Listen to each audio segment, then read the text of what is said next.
Karibu sana kwa mara nyingine tena. Leo tutajifunza jinsi ya kuitoa password. Ila password hii ni aina ya pin. Unakumbuka tuliweka pin.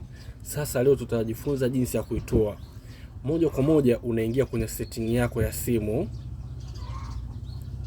Baada ya kuingia kwenye setting yako ya simu, unashuka unaangalia neno security.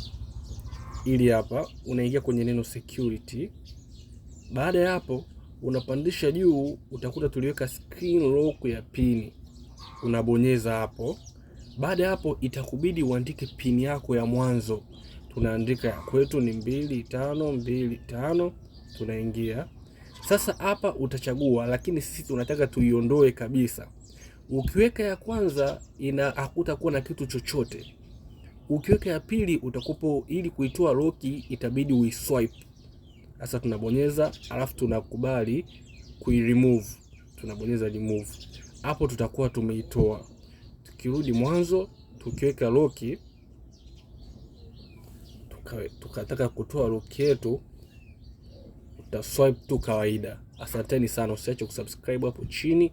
Tunaanza na video ndogo kuelekea video kubwa. Video nyingi zaidi zinakuja. Asante sana.